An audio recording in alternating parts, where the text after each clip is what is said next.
Kia ora koutou. Welcome everyone to the second installment of our Geoethics Aotearoa Seminar series. I'm Frank. I'm here with Island and Hannah.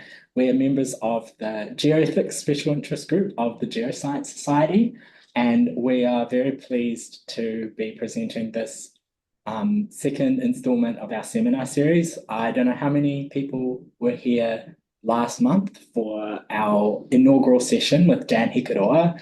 If you missed the first installment, it's up on the GeoScience NZ YouTube channel. I would really recommend checking it out. Yep, Hannah's just popped it in the chat. Thank you. So in this session, our theme is sampling ethics and geo-data sovereignty in Aotearoa. We're hearing from two fantastic speakers, both experts in their fields. We're going to be hearing from two perspectives, so both from the perspective of a geoscience practitioner learning to behave ethically when doing research with Maunga here in Aotearoa, and the kind of journey that it takes to be a scientist who engages meaningfully with, I guess, geoethics. And then we're going to hear from a expert in data sovereignty, not necessarily in geological data, but who has a lot of experience in advising on research ethics and in a tika approach to the handling of data across many fields. So I'm going to open us with a karakia. Me karakia tātou. E arara, e arara, e arara I te kōrero, e arara I te wānanga, e arara I te whakaaro nui, e arara I te nākau whakaiti. Tūturu whakamaua kia tīna, tīna, haumie, huie, tāikie. All right, our first speaker is Professor Ben Kennedy. Ben is a lecturer at the University of Canterbury with expertise in volcanology, geoeducation, and science communication. His work spans from physical oceanography and hazard mapping to writing children's books and creating educational video games. Ben has led fieldwork in many areas of the country, working closely with iwi, politicians, and research groups from many backgrounds and perspectives. Ben is going to share about moving from being a parachute scientist towards Tangata Te Tiriti, learning and making mistakes on the journey to behaving ethically when researching Maunga in Aotearoa. Take it away, Ben. Oh, wait, sorry, one more thing. If you have questions, we're going to have questions after each speaker and hopefully some really interesting discussion around these topics. Ben has to leave before the end of the seminar. So if you've got questions for Ben specifically, make sure you get them in before or at the end of his talk, and we'll have a quick discussion and then we'll hand over to Karaitiana and then we can have some more questions after that. Sorry about that. Go ahead, Ben. Thank you. So, kia ora, everybody. Hopefully you can hear me. Can I see a thumbs up? Does that work? You can hear me? Yep. Nice. Okay. So, yeah, I am very far from being an expert in ethics. In fact, I would say I'm, pretty clueless, or I definitely started off being very clueless, and now I'm slightly less clueless. But I am into volcanoes, as you can see from this lovely picture. And I have learnt things along the way, and I think that's what I'm going to talk to you all about. So, kia ora. Ko beacon te Maunga, ko the usa awa no Brighton, England a ho, e mihi ana ki ngā tohu o nehe o samna o totahi, e noho ne au, e mahi ana a ho I raro I ngā kaupapa o ako me ngā mate puia, a ane tohu whaenga tuturu kia ngā ho ngā mahi ko Ben Kennedy tohu whenua. So yeah, I'm Ben. I grew up at the foot of the South Downs in southeast England. My Maunga is Fell Beacon. So I don't come from a volcano.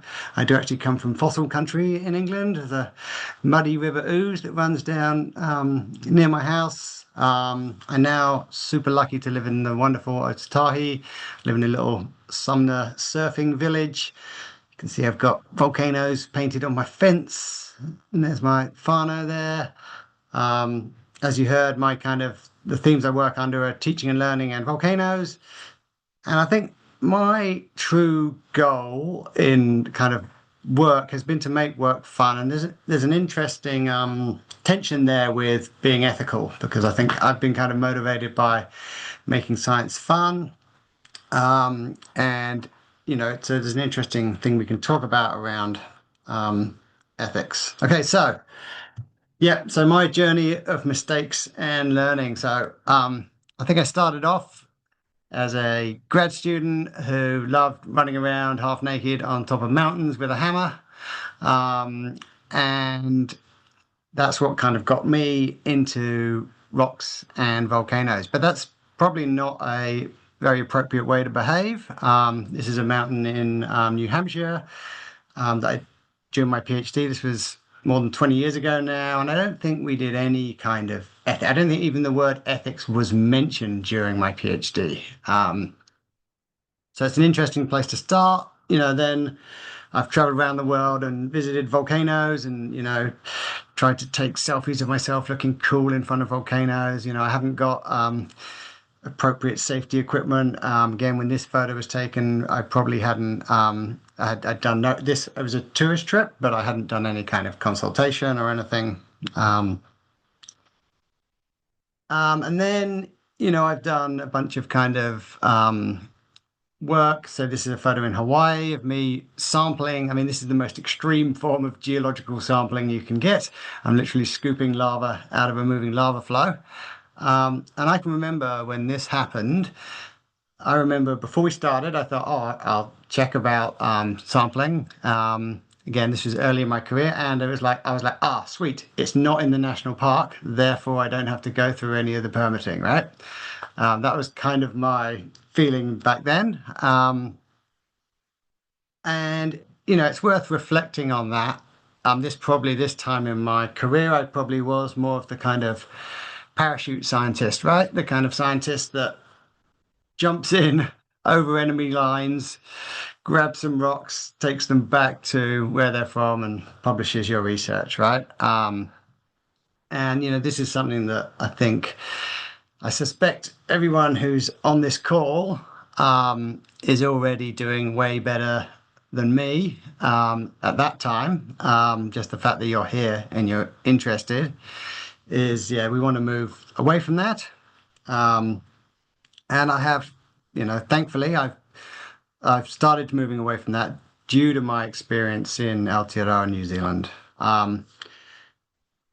My kind of first steps away from that is I love teaching and learning and doing outreach. And that involves hanging out with kids, getting kids excited about rocks and volcanoes, and spending time in classrooms with predominantly Maori kids is a great place to start learning about tikanga and cultural values.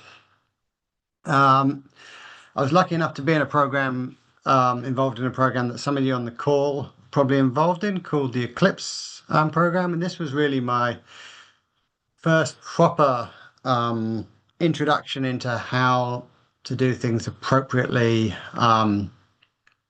as kind of Tangata Te Tiriti, and to respect the kind of the treaty and respect Maori ways of kind of knowing and doing. And I think if you've listened to Dan last week, a lot of you will know a lot more about that. But this is kind of where I started to become aware of this, and that image I used at the very beginning was actually from the Eclipse program and through an initial values workshop, which we started the program with. This is Kelvin Tarpuki, who was doing a Marae stay as part of the trip, and Kelvin was very instrumental in helping me learn how to be more considerate of Aotearoa's bicultural landscape. And through that program, I learned to work much closely with kind of mana whenua and iwi associated with the different volcanoes around New Zealand, and learned, to explore our shared values and think about kind of why we're doing research and who we're doing research for. but still, keeping true to my roots of, I like having fun, I like learning, I like hanging out with kids. So that's still a big part of who I am. Um,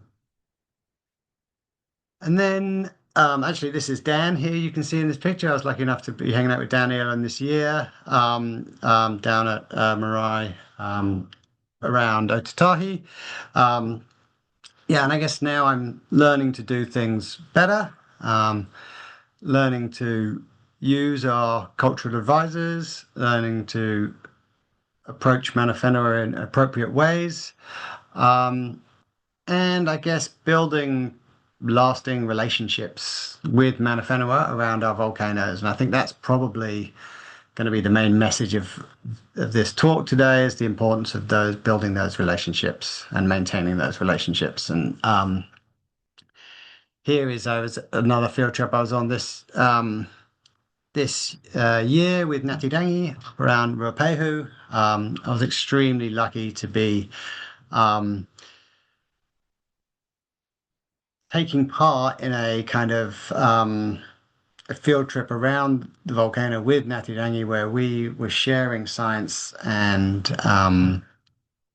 mataranga in a equal and balanced and trusting way, which I thought was a really nice situation that I've now found myself in. And it's taken years to develop and solidify those relationships.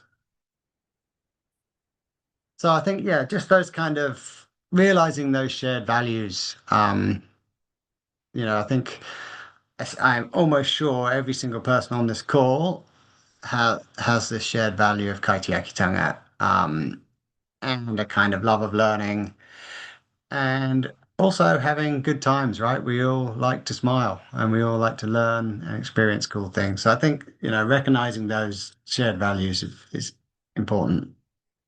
Okay, so what do we mean by the ethics of sampling? To be honest, I kind of got asked to give this talk, but as I said, I'm far from an expert. So I mean, I was literally googling things, and I thought maybe I'll give you guys a moment now to write in the chat what you think we mean by that, and I'll just have a look as you go. So just write things in the chat.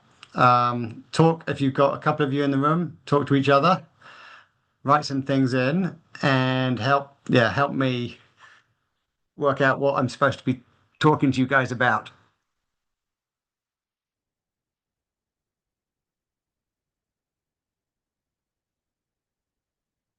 I'll give you guys a couple of minutes to do this. Talk, just type in random words, and I'll open the chat and have a look at it.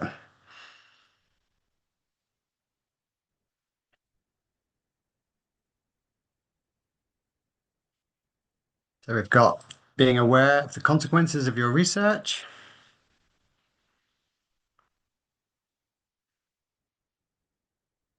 We've got thinking about the whakapapa of your data and where it's going. Considering social and cultural implications to land and country owners of the rock samples. Acknowledging the spiritual qualities of the Maunga. Permissions to take samples, making sure you return them if required. Understanding the privilege it is to be able to harvest data and use it for scientific research.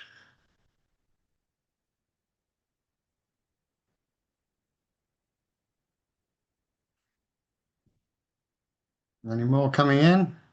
That's considering your sampling technique is culturally appropriate. So how we do it, what we take, thinking about where we are and the importance of those places. So, okay, lots of great things there, okay? And I completely agree with all of them. And so what did I write? I can't remember what I wrote. This would be like the equivalent of what was in my chat. I would have written. So yeah, so kind of moral principles. And put in Ben speak. This is, don't ruin stuff for other people. And I've also put this second one in about don't make more work for other people without tangible benefits for them. And that's one of the things that I've learned over the years is um, how much work that Mana Whenua put in to, for example, processing sample permits and things like this. So being really conscious of that. And I think it's also worth thinking about that sampling ethics can mean different things in different contexts, right? So in some contexts, it might be, the sampling methodology. So you're not damaging something, right? Um, in some contexts, as we said, it might be about sacredness. It might be about beauty. It might be about spirituality. It might be about heritage. Or in the volcano context, it also might be about risk, right? You might not be able to go and sample there because it's a risky place, right? So there are all these different things that we can think about and different things we can sample. I'm picking up rocks, but I'm also occasionally now I've started also sampling trees. So it's worth thinking. There's different things you can sample and different ways you can do it. Um, and in my googling, basically there is a very nice checklist made by the Geological Society of America pretty recently that goes through some things that you need to think about. Rules and regulations, permits and positions. Are you damaging the ground? Are you leaving no trace? Are you acting responsibly and ethically? Are you being rigorous as a scientist? Only taking what you need. Take photos if you don't need the samples. Record the locality and the data. Archive it appropriately. And obviously, respect Indigenous cultures and values, protect exemplary sites. So this is from a published paper from I think Chan and Mocked, and you can go read this paper. And these guys have thought a lot more about this than me and are far more articulate than me. And I recommend you have a read. I'm not going to go through everything they discovered. There was a survey that they did, and there's all sorts of literature on the web, right? Again, from people who are way more knowledgeable about me, about geoethics, and about sampling. And I think it's worth these kind of things will be familiar to some of you. A lot of us, when we do projects, whether if we're doing education projects, we might have to do human ethics. If we're sampling, we might have to do applications to the Department of Conservation. Department of Conservation will do their own iwi consultation. They will have expected you to have done iwi consultation before. This is this is, I guess, the minimum that needs to be done, right? I think we should all be thinking about doing more than this, and we should be seriously thinking about, is this actually enough? Yeah, again, just if you want more resources about this, you can go to the International Association for Promoting Geoethics. There's lots of good resources there. And if we're in the Geological Society of New Zealand, you can see there's a code of ethics associated with the society, and there's lots of stuff there about, for example, fossil sampling and various other things. Okay. Again, I'm not going to go through all of this for you because these resources are way better than anything I could ever do. So I'm going to go back to this kind of my experience, and I guess this is again a graphic from the Eclipse program where we had a big hui, and as part of that hui, we were kind of confronted with important things to discuss. Who does our work serve? And I think this is a really important thing to think about before you're sampling. And I think that as well as thinking about who does it serve, there's lots of good stuff in here about, reciprocity, open sharing. Are we all on the same page? Communication, all of us together, the community, integrating our knowledge, sharing our knowledge. And again, I really like this. If anyone is part of big research programs, these shared values workshops, I can really recommend. It was instrumental in changing the way that I behave as a scientist. And through this process, we kind of came across, what are values that we as scientists and Māori as mana whenua, what do we all have in common? And that's a really nice starting off point. So there is, some great examples of people doing kind of, so this is from that program, from the Eclipse program. There's a great paper here by Elle around partnering with Māori in terms of putting out seismometers and how that was done in a kind of an appropriate way. There's some stuff here by Shrapana around how she did her kind of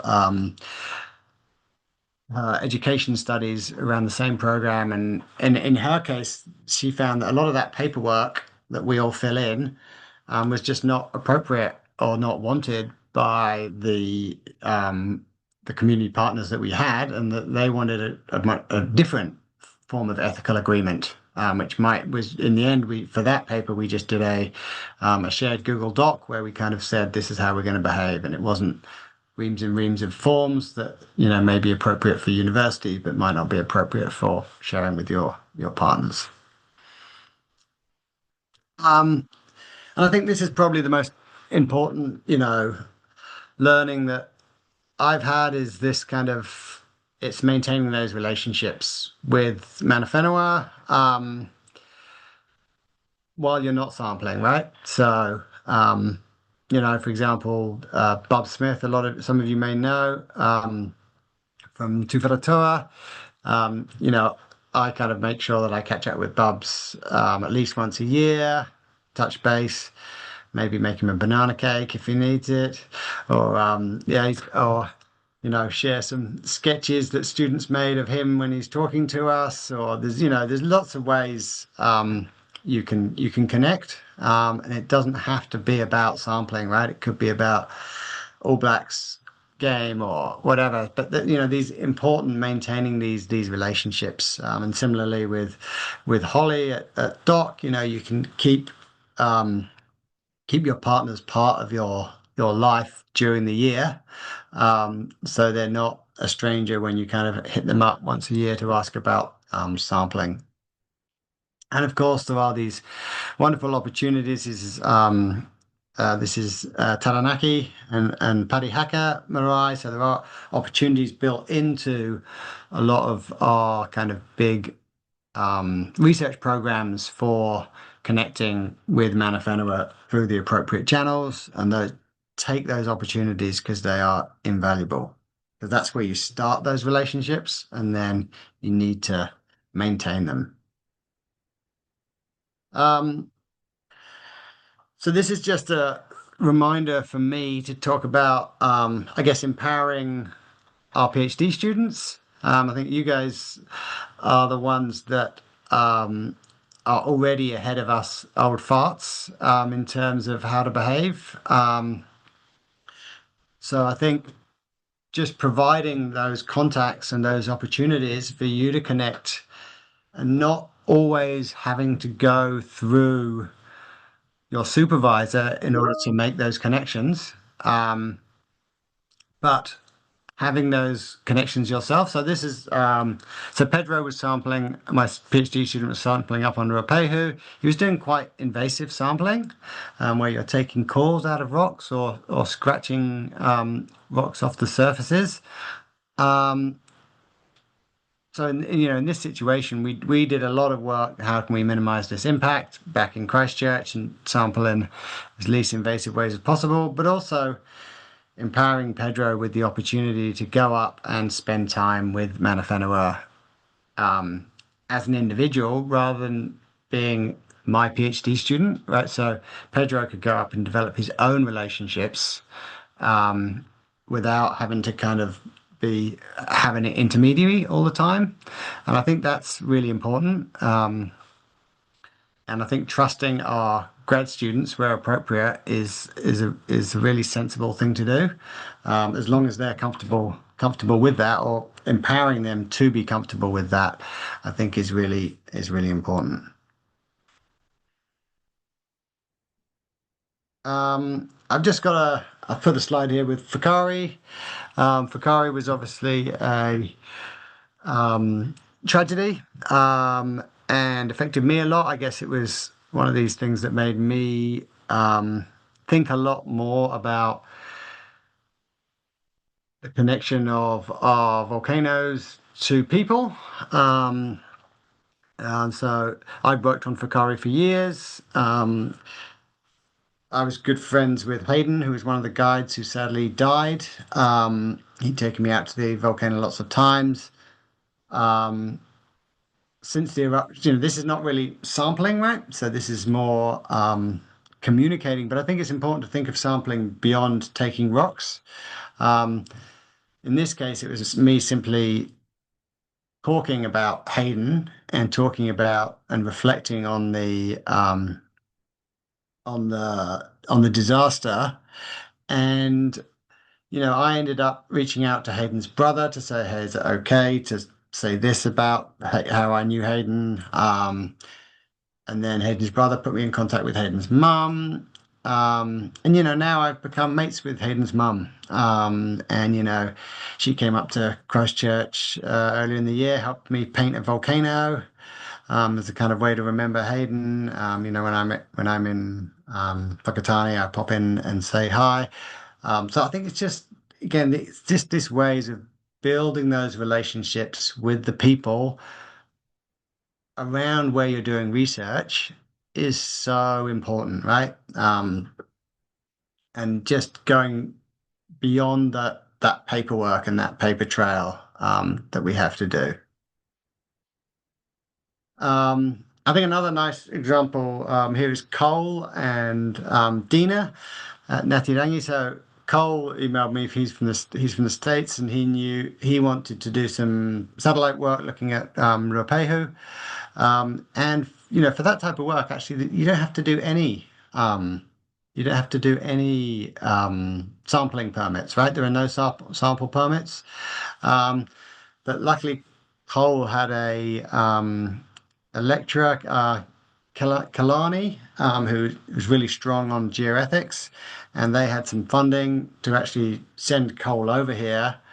And I helped work out a way where Cole could come out with us and meet Ngāti Rangi and develop that relationship himself, before starting any research. And this is all, there's actually no need, there's no requirement that Cole had to do this because you're using remote data in this case.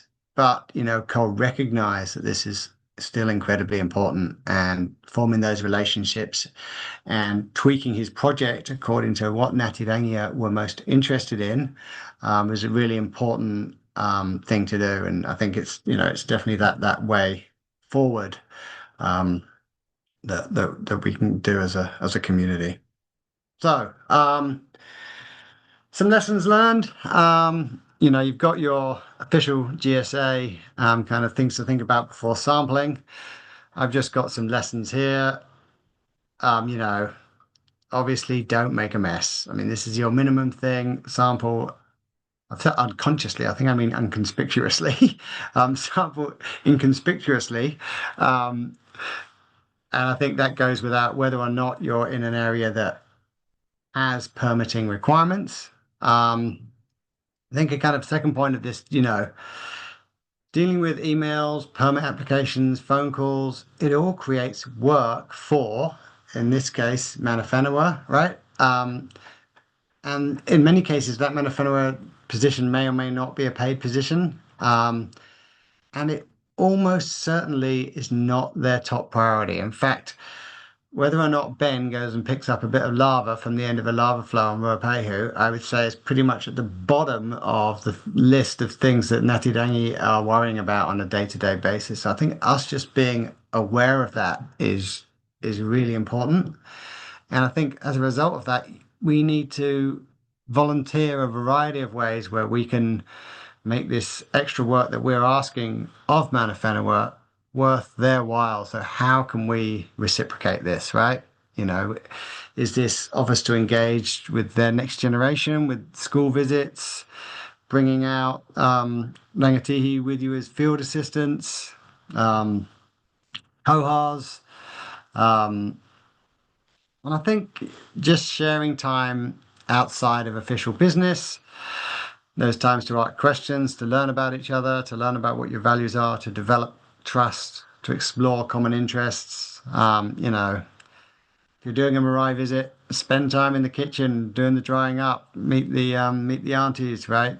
If you're doing a field trip, don't hang out in your vehicle with the rest of the scientists. Go travel in their car, right? Meet them, talk about rugby, talk about art, talk about your passions, right? Develop those relationships. So I think, yeah, so I guess go above and beyond, be patient, listen.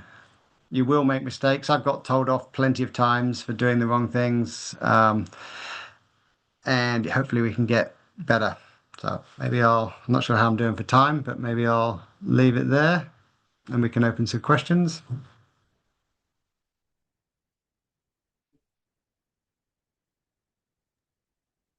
Thank you so much, Ben. This was great. I feel like especially for me as a PhD student, it was also really relatable. I felt like, yeah, I went through some similar experiences. Maybe we just open it up for some questions now, since you have to leave a little early. So for everyone who has a question for Ben, and also Karaitiana, jump in whenever you feel like it. Yeah, write the questions in the chat or unmute yourself now. Maybe use the hand raising function. I already see one question in the chat. Do you have one positive memory engaging with Mana Whenua that stands out for you, Ben? Yeah, great question, Sean. I mean, I think for me, recently with Ngāti Rangi, where we traveled around the volcano together and we shared stories, we hung out, we dipped our feet in rivers, and there was no real, there was no, I guess, prearranged or needed. This meeting it was very fluid. It was like, let's do this. We've got a few days. It was kind of unplanned.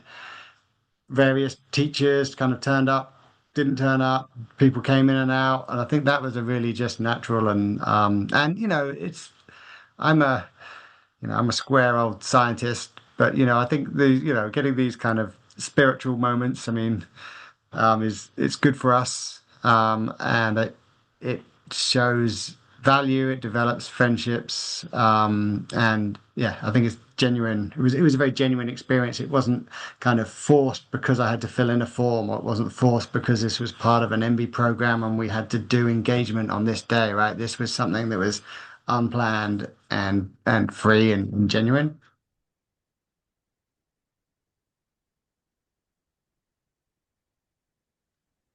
Do we have any more questions from people online? I have a question. And I was wondering if maybe both Ben and Karaitiana could speak to this.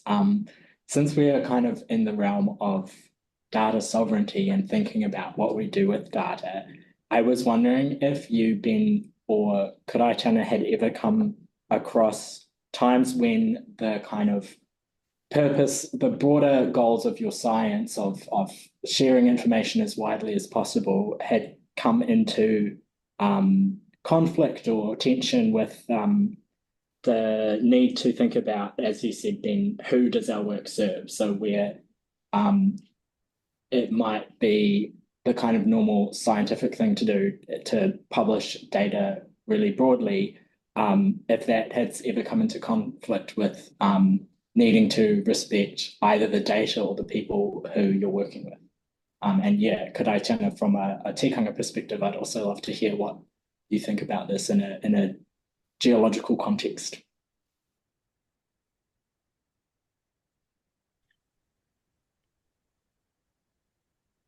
Oh, shall I go first? Yeah, so I mean, I know many examples of this happening, and it's unfortunate that it keeps on happening. But I think the younger generations are a lot more politer, and there's better communication to stop this from happening. But yeah, the implications are quite significant when you publish data without proper consultation and without proper permission.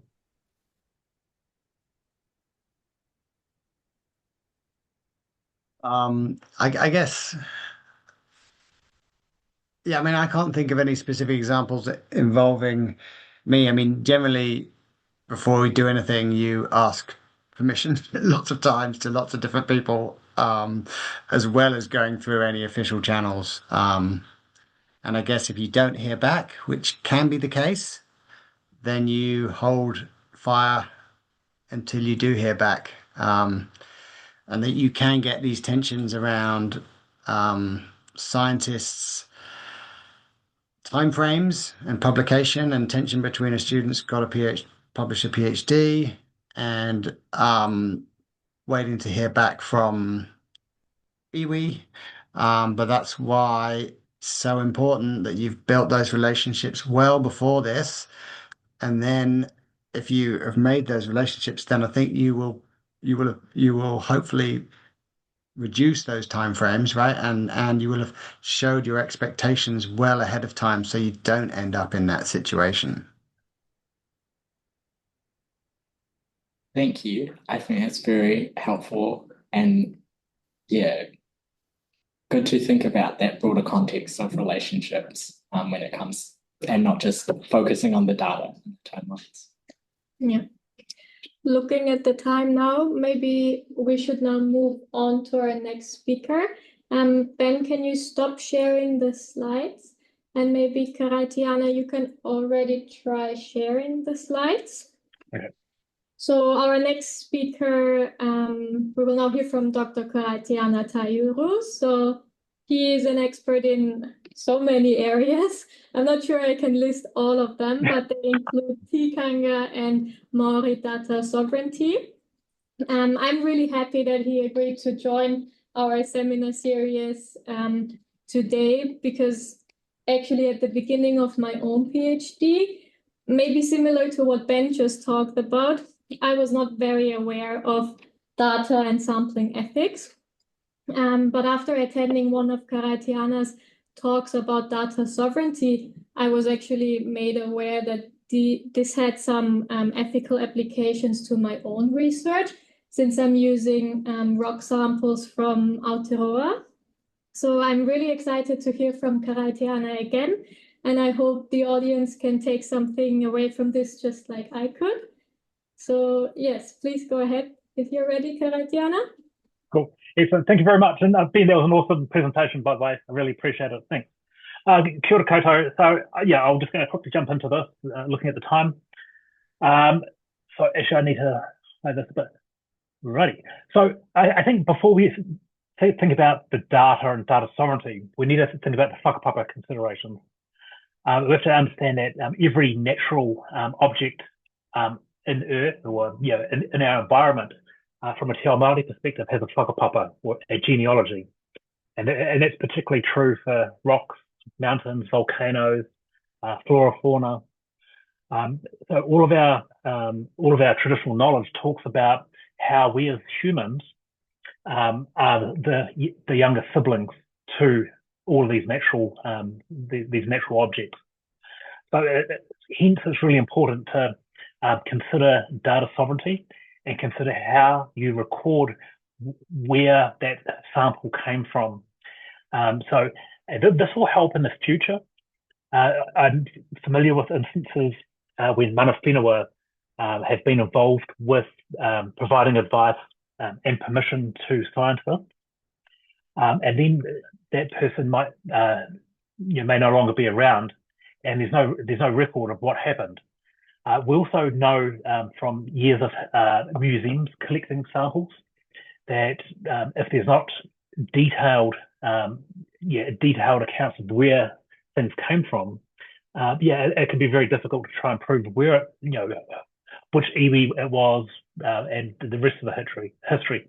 So, and that becomes very unnatural from a Te Ao Māori perspective. I guess it's important that most iwi recognise Rangi Nui as the Sky Father and Papa Tuanuku as the Earth Mother.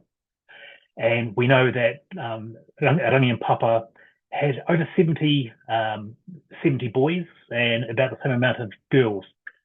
But we also know that Rangi and Papa, in our traditional knowledge, talk about that they had multiple, that they bred with multiple other deities. So there's a rich whakapapa to consider. So just as one example, this is a whakapapa that I took off the internet, so it's not sacred as such. Talking about stones, and so you can see here that Rangi Papa's son. Now, this is an interesting part about the whakapapa. It doesn't have, it does have the woman. So quite often we see whakapapa with only the men. But so this shows that every sample you take is it's our tipuna, it's our atua deity, and it has a whakapapa. So when you take a rock from a river or drill a hole in the side of a mountain, you're interfering with one of our tipuna, one of our ancestors. So again, this is another reason why data sovereignty and recording data is really important. Here's just a list of some considerations for when you are collecting samples. There's a number of New Zealand legal instruments to consider. I think most people are familiar with Te Tiriti or Waitangi, maybe not so much here Wakaputanga, which is also recognised by the Treaty of Waitangi Act 1975. We go down to the legal personhood. So in New Zealand, the Wanganui River, Mount Taranaki, and the Urewera Forest have all been given legal personhood. So again, this is quite significant for scientists who are sampling in these areas.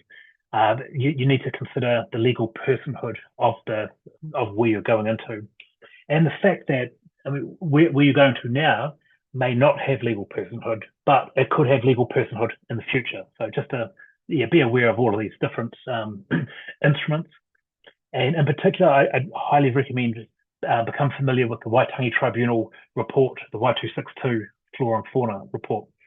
That covers all flora, fauna, stones, etc. There's the Supreme Court with the Peter Hughes case basically recognises tikanga Māori as New Zealand's first customary law. So again, that's important to consider while you're collecting data and samples. So once you got the data, it's important to understand and define what is Māori data and what is Māori data governance. And then, as we just heard from Ben before, it's important to engage with Māori stakeholders, whether it's mana whenua, whether it's a kaitiaki, and they will be able to tell you if the sample you have or intend to get, whether it's safe, whether it will be offensive or not to use it, and they can guide you on what and how you should treat that sample. Labeling your data is extremely important. So I'll cover that in the next slide. And it's important to create and implement your own Te Tiriti and tikanga-based principles for data within your organisation. My recommendation off the cuff would be that as a SIG, you should perhaps consider creating your own data sovereignty policy or framework so that it can be shared amongst yourselves and other researchers and scientists. This, I think, just what I've read online about your organisation, about your group, what I just heard with Ben's presentation, I think it's definitely achievable that you create your own guides now to help protect future staff. So I always say that the first step to identify what is Māori data is to use the Waitangi Tribunal's report, the Y2252 report. So in that report, or first of all, I should say that there was a number of Kaumātua Māori experts. So Hirini Moko Mead was on the panel. There was myself and other data experts were expert witnesses. And so the tribunal came up with this definition that basic data is anything that's digital or digitizable information or knowledge that is available from Māori language, culture, resources, or environments. So essentially anything in Te Ao Māori can be considered Māori data. And so then Māori Data Sovereignty is Māori data governance. And this includes the principles, structures, accountability mechanisms, and legal instruments and policies. And so that was the court cases, some of the legal instruments I just mentioned before. In terms of geoethics, there'll be a whole lot more legal instruments to consider, including your own ethical guidelines. So once you get the data, it's important to label it. So labeling the data will allow a number of things. Obviously, for your own records, you'll have a good record of where the samples came from. When for future researchers can easily identify your data. But for Māori, if at some stage the mana whenua want or need a sample back, or there's some benefits there, having labelled your data properly becomes really important. So obviously getting started is a huge task. So the National Library has a public Māori metadata set. I've created data sets of all iwi, hapu, and marae. Now this is important for geoethics.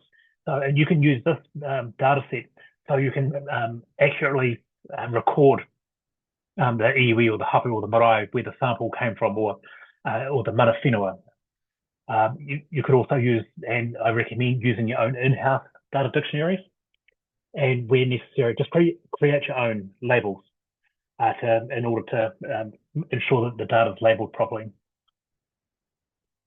So these are some ideas for metadata for geoethics.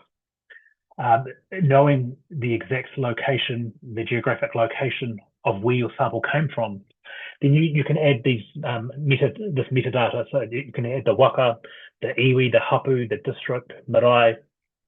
Did you engage with hau kāinga? So hau kāinga are the people at the marae who actually live there. They're not the people who whakapapa there, go back to the city, then come back for hui. So the hau kāinga. And this is quite important because the hau kāinga usually have more authority than others who don't live there. Mana whenua, if you're in the South Island, you probably want to consider runanga as a label. So Ngāi Tahu have 18 runanga to consider. And so again, once you've built up this big picture, it makes it a lot more easier. So in terms of the geographic location, it's important to get the exact or as close as possible geographic location. I think with today's technology, GPS technology, it's quite simple. Now this is important because obviously tribal mana whenua boundaries.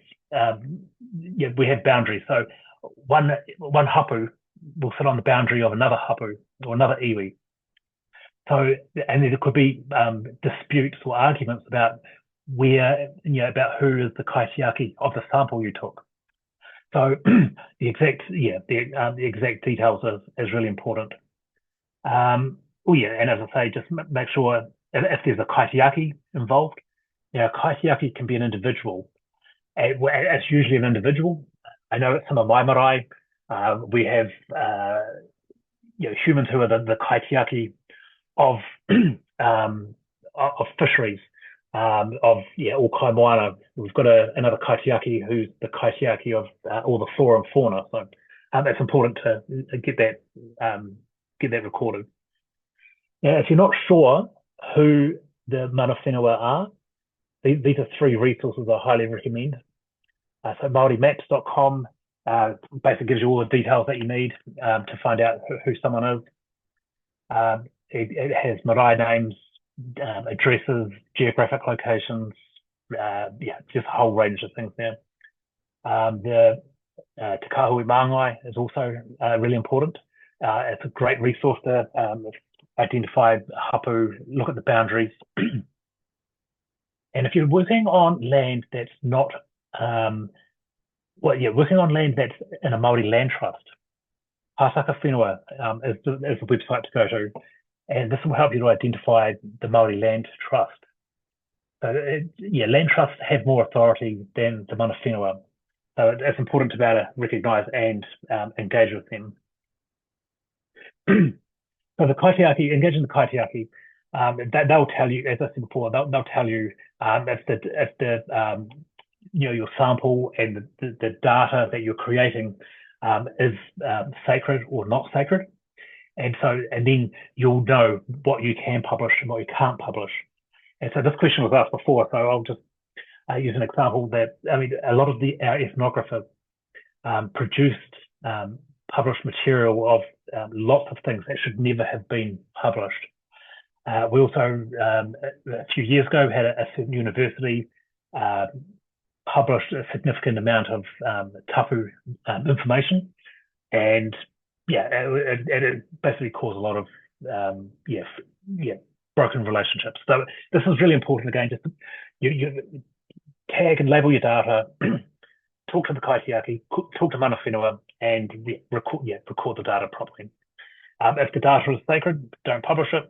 If it's noa, publish it. I've talked about the Māori data governance frameworks before. So it's a real thing in New Zealand. Our big tech companies are engaging with Māori data governance. These are some organisations that have created their own in New Zealand. And as I said before, I think it's really important that you as a group consider creating your own Māori data frameworks for geoethics. I'm really conscious of time, so I'm just going to flick through. This is one example of an education facility who created a data governance framework. This includes artificial intelligence, so whanaungatanga, whakamanatanga, manakitanga, maramatanga, rangatiratanga. So what we do know with all of these different Māori data governance frameworks is these are the 3 common themes that you'll see throughout each of those data governance frameworks. Again, and then I will just stop on here. Right. So there are a set of Māori AI algorithmic and automation and data sovereignty principles available online. These cover these core tikanga here. Again, I think, if you can use these as a guide. But as I said, my experience is that organisations are better to create their own frameworks to what suits them. And so I'm just conscious of the fact I've got about 4 minutes, so I'm just going to stop here and hopefully there'll be some questions. Ngā mihi nui kia koe, Karaitiana. Thank you so much. I feel like that was a really just like a crash course in how to handle data well, and I really appreciated how much you brought our geosciences perspective in thinking about the whakapapa of our samples. As you say, we're sort of heading towards the end of the hour, but we've got time for a question or two or any reflections. If anyone has any in the chat, anything you want to ask Karaitiana, or thoughts that you've had about your own work in this context, we really encourage discussion. Oh. I had a question. I think in the geoscience context, a lot of us are you work with samples that are not necessarily ones we've collected ourselves, and so might come to us unlabeled or that haven't been properly treated. What would you say about kind of finding a way to treat that data respectfully, or maybe whakatika the processes in terms of handling it if we've already lost some of that important information? Yeah, definitely. That's a common issue. Yeah, especially in museums and archives. And usually the best practice is, if you can source any information, any whakapapa information, just record that little tiny bit. But still, I mean, it's still a taonga to Māori, and treat it as a taonga with respect. I think that's the best way to do it. So,